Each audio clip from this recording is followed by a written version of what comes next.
Good afternoon, learners. We are back for this session number 3 for this course on Introduction to Cognitive Psychology. The first two interactions was good. So I hope the third interaction would be good as well. Um, so I'm here live for you. If you have questions, you may ask your questions, and with whatever knowledge I have over the field, I'll try and answer your questions. Okay, please ask your questions. Good afternoon, sir. This is Krishna Hamsa. Good afternoon. Sir, my question is on decay of memory, sir. So, decay of memory, how it varies to aging, how it is varies to in stress, how it is varies to in depression. Can you see? Uh, uh, could you repeat what memory did you say? Decay of memory, sir. Decaf memory. Yes, sir. Forgetting. How we forgetting?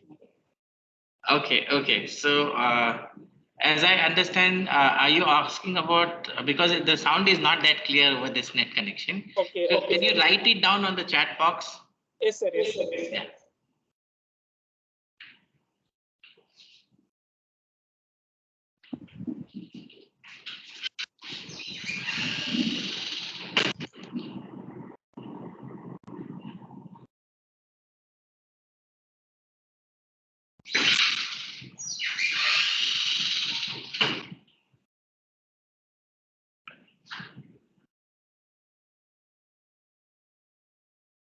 Okay, so while Krishna is typing his questions, the other two learners who are here with me, I think somebody left. So Simran is here and Krishna is writing questions. So if you have a question, Simran, you may ask that question for me.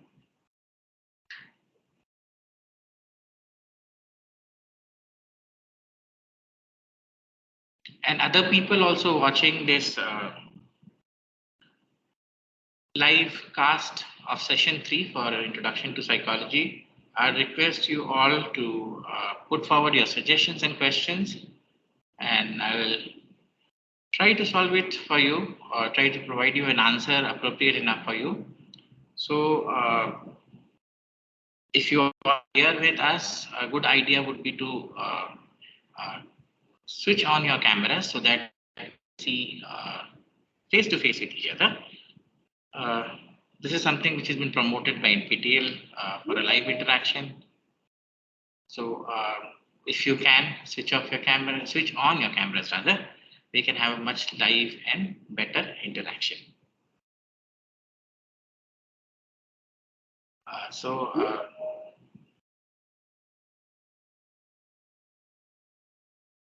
Okay, so any questions that you have, if you are here with me, I have Dr. Dubey and Mr. Saikia here.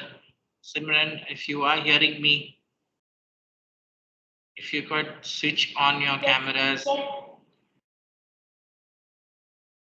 and then ask a question or provide a feedback or a suggestion or whatever your queries are for this session, it would be best if you could do it face to face.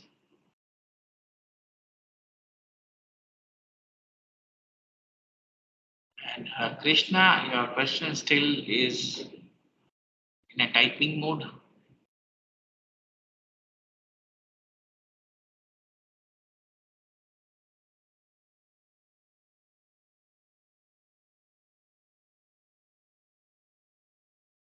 So while people are typing their questions, I'll again go back to the usual sequence of how. Okay, so it was decay of memory. How the decay of memory fades in stress or depression or aging. Okay, so what happens, Krishna, if you can come online? Switch on your cameras. We can have a face-to-face chat with you. Okay, right. So this decay of memory, if you're looking at in terms of stress and depression, or two things. So let's first we'll deal with stress and depressions, and then we'll deal with aging. Memory The way it is known to be formed is in terms of synaptic connections or connections between neurons, right? So there is a neuron to neuron connection or dendrite to axon kind of a connection. Now, when you go through a stress or you go through a depression, what happens is this amount of neurotransmitters that you tend to have, these sort of vary, and when they vary, the way the neurotransmitters interact with receptor junctions, they tend to vary, either increase or decrease. Because of this, what will happen? The connections or the strength of the dendritic connections, this will vary, and due to this strength of the dendritic connections, what will happen is the memories will decay. Here, when I'm saying decay, it doesn't mean it is lost. What will happen is the access to it will be lost.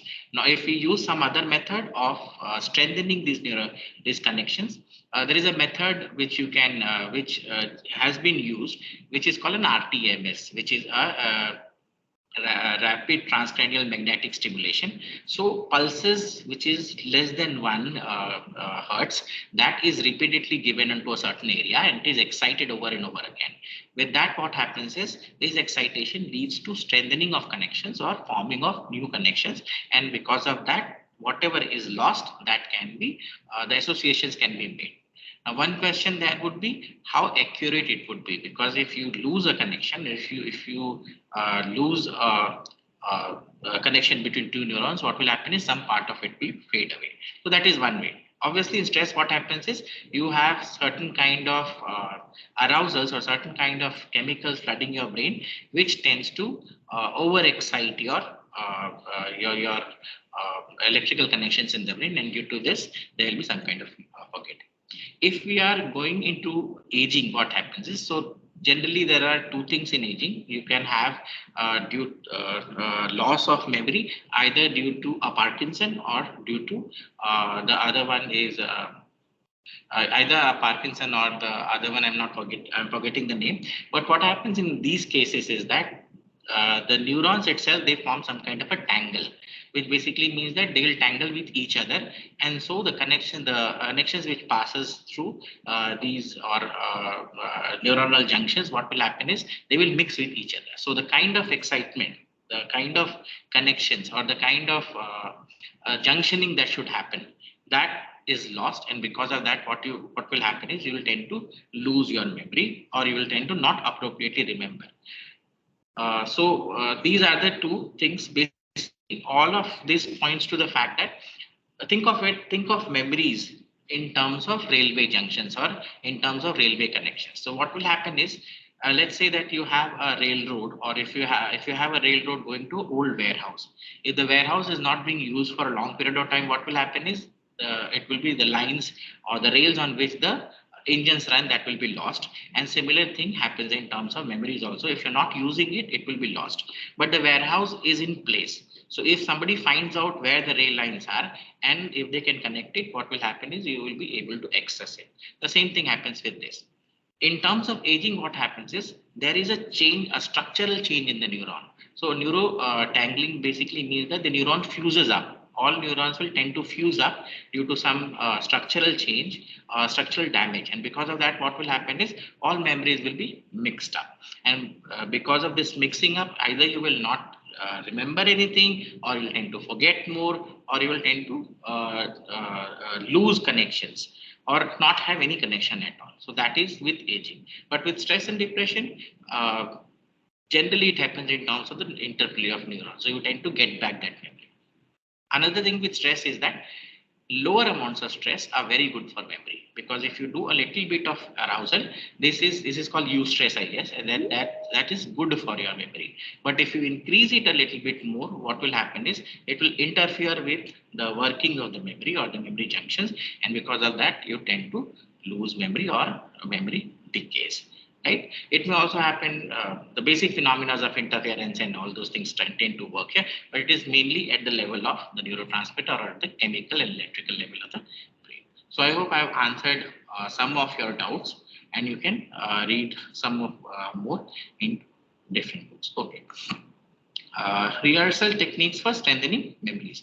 Okay, the best rehearsal technique for strengthening of memories Krishna, is you, if you want to remember something for a long period of time, the first thing that you should do is two techniques that I tend to follow myself is breaking the information that you want to remember into multiple parts. So if you want to see a lecture and remember it, break it into 10 minutes part or 20 minutes part first of all. So don't look at it in a one go. If you do that, this is a very old technique with which a popular psychologist called Herman Ebbinghaus came up with.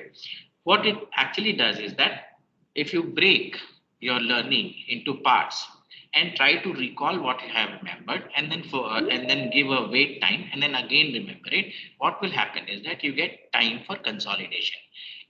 In memory, there is a term which is called consolidation. A consolidation actually means strengthening. If you have seen cement, now in a wet cement, if you walk on a wet cement, what will happen is you will destroy the cement. But if you give it time enough, the cement will set. Similar to that is the idea of memory. If you give it some time, that memory will be set, and all you need will be making connections between that. So if you provide time, what will happen is, see, how does this memory actually, these memories get stored? A very recent paper in Nature Neuroscience, what they have done is they have shown that the memories that we have, there are two copies of this memory, one residing in the hippocampus and the other residing in the neocortex. Generally, what happens is in the day, whatever you do, everything gets stored in the hippocampus, and the hippocampus then sorts through what you are remembering, and whatever is important, only that is transferred. Otherwise, what will happen is that if it tries to store everything that goes on in every day, your the space in your brain will be used up, right? So what it does is it only uses whatever is important. Other things will be taken away. For example, you meet a friend, so if you want to remember who the friend is by face, what the hippocampus is going to send in is only one feature of the friend, which makes him her different from all other persons that you know. It will not send the picture of the whole face, as in where are the two eyes, where are the two nose, where is the mouth, how many teeth is there, what is the shape of the hair. These things it doesn't need to send to the neocortex, because the neocortex has some kind of a prototype of what a human looks like. So human has two eyes, one nose, one teeth. These things it doesn't want to learn. What it wants to learn is what is one individual feature which will distinguish it. When you recall this information back, what happens is the prototype is taken or the skeleton is taken, and on top of it, that extra feature is added, and that is how you remember the face of a friend whom you meet every day, and that way it saves time also, right? So this is one thing. Now, for if you do breaks, if you take breaks in your learning, what will happen is this break is actually going to improve your consolidation or setting up. And so part by part memories will or whatever you have learned, that will get set or that will get stored, consolidated, and then later on you can link it up and it will be better for you, or it could help you for a longer duration of learning. If you want to remember something for all your life, what do? This technique is not going to work, obviously. So you use something called mental mapping or mnemonics. A mnemonic is a technique in which some earlier learning is pegged onto or is attached to a new learning. For example, remember using the mnemonics of the peg word method. If you are familiar with, or if you see web series and all, there was a very recent series on Sherlock. There was a series on BBC, right? So Sherlock is based on the series called Sherlock Holmes, and in that, I think in season 2 or 3, they show something called uh, a memory map or a memory palace.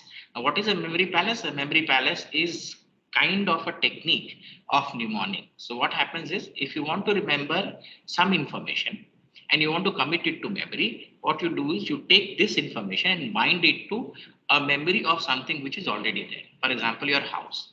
Now you have been living in your house for years and years, and so you know where and what of the house is. So where is the door? Where is the front door? Where, and if you enter the front door, what do you get? You get a sofa or something like that. And so attach each thing with each thing and form a dual or a associated memory like this. Later on, when you want to retrieve all this information back, all you need to do is imagine the house. House you have been living for so many years, so you will be easily able to walk through it, and so you'll remember all this information. There is only one down point to this, and this down point is that information which is retrieved back has to be in a serial order. If you break the order in terms that I get into the house and supposedly I don't see the first room, I move to the kitchen, which is exactly not how you planned earlier or how you remembered it earlier. Then you'll tend to forget everything, and this is called retrieval inhibition or retrieval induced inhibition or retrieval induced forgetting. Right? Because of that, what will happen is, so in the middle of it, if you try to remember everything, it is rote memory, it is a sequence memory, and once the sequence breaks, everything will break, so you will not be able to remember anything. A good example of this comes from the idea of mantras or all those slokas that you remember. So this is rote memory, right? Now, suppose you are reciting a sloka and Hanuman Chalisa is something which we all do.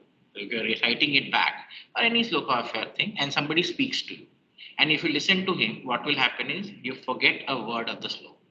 What will happen? The mantra has to be again re-recited from the first, because in the middle you cannot pick it up. It is rote memory and you also don't know what you are reciting. Most of the times when you are reciting, it is in your everyday life, not when you are doing some puja. Where everyday pujas, how we do it, in 5 minutes we have to finish it. So it goes on and on and on and on, that kind of a thing. Somebody breaks you, you have to go to the first and then come back. This is called serial ordering or serial remembering, and that is exactly what is the problem with a peg-word method mnemonics. So either you do a spaced kind of a learning, or you use some kind of a mnemonic technique, and if you do that, you can have a much better memory or a much better I'd say information keeping system in your head. Okay, so other people who are here with me, if you have a question.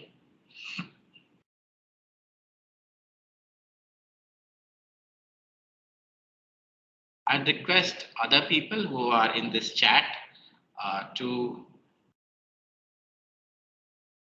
log on and ask questions.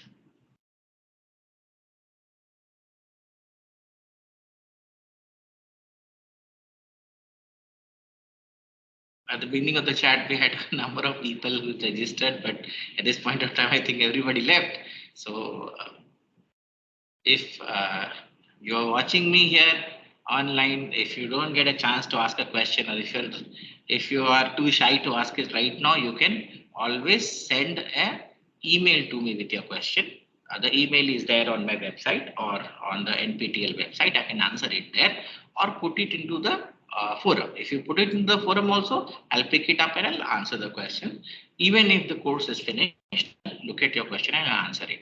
It may be possible that it may take some time because there are other works also to attend to, but I'll definitely answer your questions. So other people who are here with me, please post your questions. If you have suggestions, you can put up your suggestions. If you think that there is something that I need to do to improve the course in certain way, you can put that feedback also. You can put that suggestion also, share that suggestion so that it becomes an enjoyable journey for us to go through venture through this course, and you learn something out of it. See, learning is a process which goes on, and so it will never be over.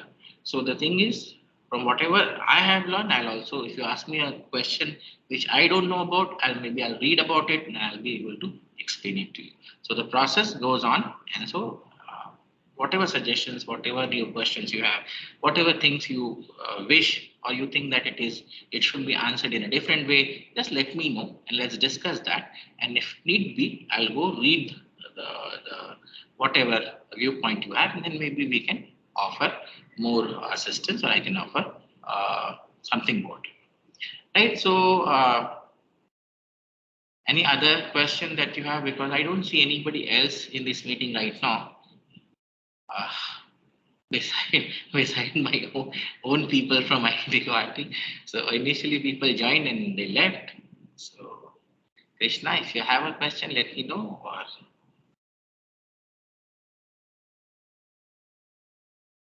you are not audible. I will type in. Okay, sure. So if you can put it, you can put it in the forum also, and I can answer the question there as well. Right? This is for your benefit. This is for all viewers' benefit that we do these live sessions. So that, and this is the first time we are trying a face-to-face kind of a thing, right? So it is much better to see someone and answer a question, and see the person on the other side than just hearing, because hearing is all about, it looks like a radio thing. So I thought doing it in this way is much better, right? Yes, sir. Okay. Okay, so thank you, Krishna. Anybody else would like to ask a question, but there is no nobody here. So, right.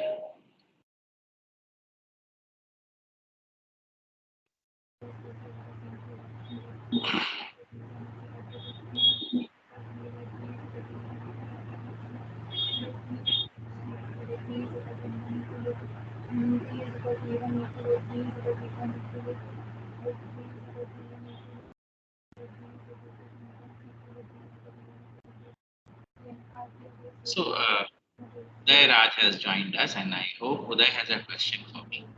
So, Uday, if you are listening to me, there is some background noise, Uday, in your connection.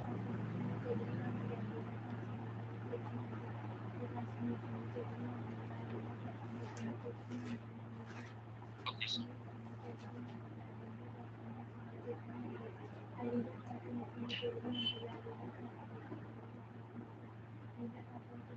Uday, if you are able to hear me, do you have a question for me?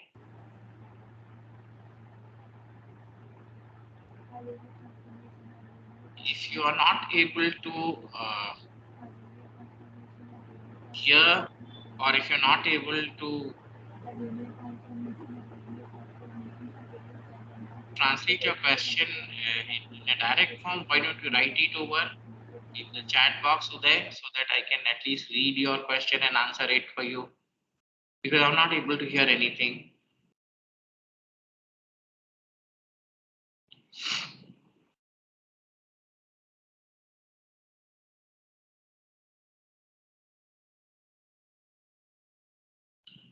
Right, so for other people who would like to join us, if you have a question, you can put this question for us or for me, and I'll be able to answer. If you have missed this session, uh, don't worry. There is a forum that you can type your questions to. I can answer your questions on the forum. Or maybe what we could do is we could send in an email to me and I can reply this email. So, Uday, if you are able to hear me,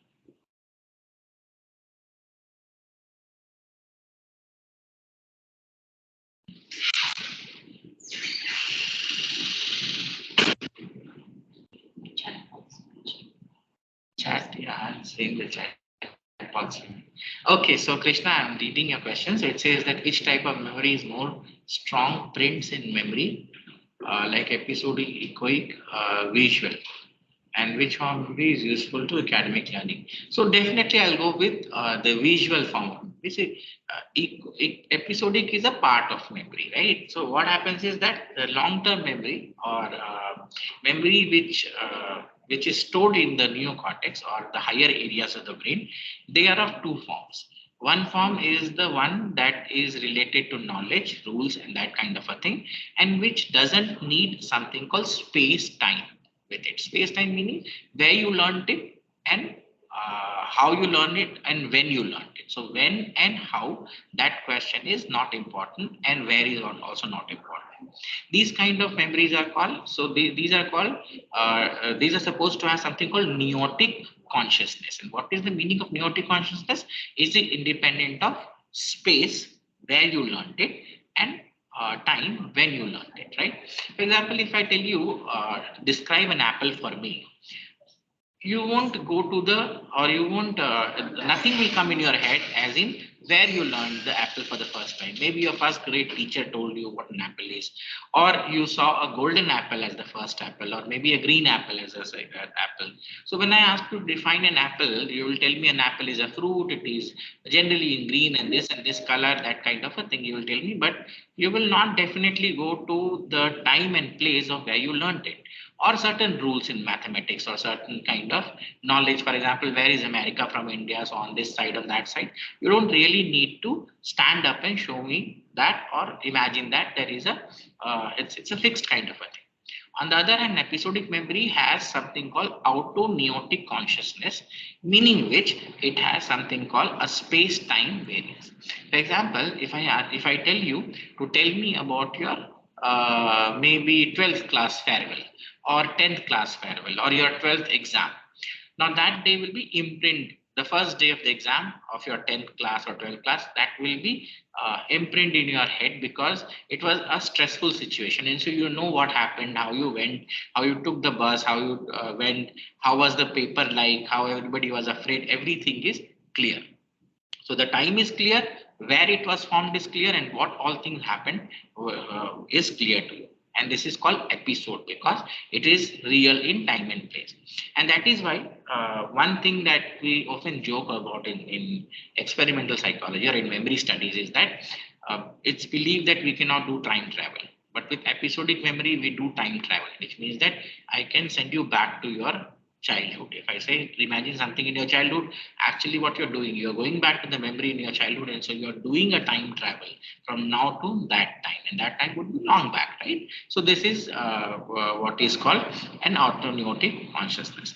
Now, in terms of memories, if you ask me which is the most strongest or has a strong print, then it would be visual. The very simple reason being that visual memory can hold a number of information in just one format. Let's say if I show you a picture of a park. Now there will be several things in a picture of a park that you can see and several things that you can imagine on top of it, right? So let's say there is a park bench that I show you, and then some trees behind it. There are several things you can imagine. This, why is this bench? You can see the bench, you can see the trees behind it, you can see the sunset, you can see people walking through it. Just one image I'm showing you, one photo. But to describe all this, if I want to do an auditory memory, I have to tell you word by word. So there is a park, then I'll tell you the park has a bench, and then I'll have to tell you so many things. So if I translate this in terms of time, if I show you a picture of a park for let's say 1 second and try to describe it in 1 second, that's not going to happen. Right? In 1 second, I'll only be telling you there is a park. That's it. End of story. Nothing more than that. But in 1 second, I can show you a picture of a park with so much information, which is present in the picture and so much information which you can imagine. But if I do it in auditory way, if I say there is a park, I don't think people start imagining on their own unless they're asked to imagine. So yes, visual memory has more stronger footprints. But the fact is the visual memories are also more confusing. The reason is that the more information you have, the more confusion it will create. If you, that is why it is said that hearing, it is wrongly said that seeing is believing, whereas it should be hearing is believing. Because when you hear something, it follows only one channel. So if you hear it properly, it will say a sentence and word by word. For example, if I want to depict this statement, Ram is going to the village, all I need is a village photograph and a person, and on top of it, I write Ram and then draw some lines, which means that he is going to the village. But if I want to convey this message to you in a sentence, what I need to do is I need to write everything. So Ram is going to the village and then tell you which is the noun, which is what is the verb, where it is connected, that kind of a thing. You have to have this knowledge to know what is what, right? With the image, this kind of knowledge is not required, because if I say Ram village is going, not going to work, because if I put Ram village together, the object and the subject will come one after another, and the verb will go to the back and it will make no meaning. But in my image, I can do all these kind of things. I can put the village on the left of Ram, on top of Ram, on right of Ram, still Ram will go to the village, right? So that kind of a liberty is there.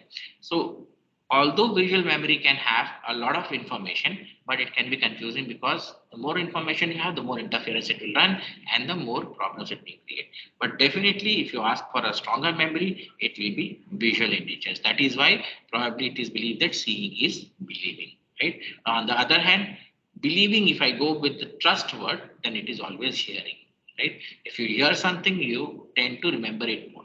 Also, the fact that part of working memory, that or in older concepts, if you have something called short-term memory, that was coded in acoustic codes. The short-term memory is always in terms of acoustic codes, right? even nowadays, if you want to remember something very quickly at a very short period of time, what do? You mentally rehearse it. And when you mentally rehearse it, it is in auditory form. You don't rehearse images. So that is in terms of the working memory, it is called the phonological loop, and the phonological loop is what is refreshed. So if you want to keep it for a short period of time or for a longer period of time, you want a acoustic code with it. But with an acoustic code, if you want it for a longer period of time, you have to have a meaning also attached with it. Because in long-term memory, if things get stored, it is in terms of meaning only. Okay. So which form of memory is useful to academic learning? Generally, I say again picture memory, right? So what you need to do, see, that is why it is always said that when you make PowerPoints and all, what as students, what I've seen many students doing is, and that happens with my own students, is that they put everything on the slide, right? Everything is written, and so what happens is when you're reading it, you get lost. So where is the space for you to speak? So what most students tend to do is look at the slide and read the slide. Now, if you do that, what is going to happen is what is the need for me being there, because the slide is a representation. So best presentations are those which creates a figure or an image. A figure can be made of, and that will tell you 1,000 words. It is believed that pictures tell you 1,000 words. So if you want to say something, if you want to represent something in your PowerPoint, make an image, make a graph. And a graph can tell you a lot more than writing things on it saying that this is significant at this level and this is the size effect, this is whatever it is. Just draw a bar graph and show that this is the standard error which is you are having between this, and this tells you a lot more than writing it down, because people generally don't read. Reading is an art. So people, how do people actually read? They don't read the whole words. They keep on jumping from one word to another, and they try to find the important word. This is how the I mind hypothesis works in terms of language, which I've also discussed in one of these slides. So this is how it works. But with, if you make an image, if you make something which is appealing and which is easy to decipher, people will like it. And that is why presentations which are rated the best in conferences are the ones which have more images and more pictorial diagrams than everything put in terms of words and words and words, pages after pages, and not anything. So yes, again, I'd go with for academic learning also. If you want to learn something, a piece of information, draw a map. The most engineers, what they tend to do is they draw a map. So if you want to learn how these things are, just draw a map of how one goes to another, form just form arrows saying that this leads to this leads to this kind of a thing. And later on in your exam time, all you need to do is just remember the image and everything will come back to you. If you do it in terms of words, then the appropriate words have to remember back. So follow the picture, and that will be a much better way of learning, or graphs and pictures are much better way of learning. Right? Okay. So other people who are here, I'd also ask them to put in your questions. I have Santosh, Shiv Kumar, and Uday Raj. If you are hearing me, please ask your questions, your suggestions, or feedbacks. If you cannot come online, you can also type it on the chat box for me and I can answer your questions. So, or if you feel like asking at a later point of time, there is a forum that I have that most NPTEL courses have. You can post it on the forum and I can reply it there. You can put in a question directly to me through an email and I can uh, reply to that email. So all those learners who are with me here, and again ask them to ask questions. We have some 20 minutes left in this particular session. This would be the last session for this session or this run of Introduction to Cognitive Psychology. So if you have a question in another 2 or 3 minutes, I'd request you to ask those questions, put in your suggestions, or else uh, if you are not comfortable doing it here, we can always text it to me. Okay. Any questions that you have? Anything that you wish to ask?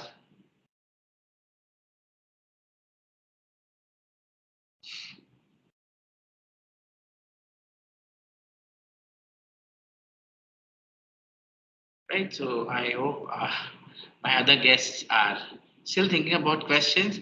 So if you have no further questions, and if you would prefer writing these questions onto the forum, what I could do is I could take my leave for today, and you can put whatever questions that comes to you after this session also, or while watching the videos and learning cognitive psychology onto the forum, or directly write an email to me. I'll reply to your emails. It may take some time, as I say, the other works also to be finished, but I'll definitely reply to your questions, right? So, assuming that there are no more questions and people are not comfortable writing questions online, what I'll do is I'll take your leave. So, thank you all for being here for today. And so, this is the final goodbye from this MOOC studio for this live session 3 of Introduction to Cognitive Psychology. So, best of luck for exam, and goodbye till we meet further. Thank you.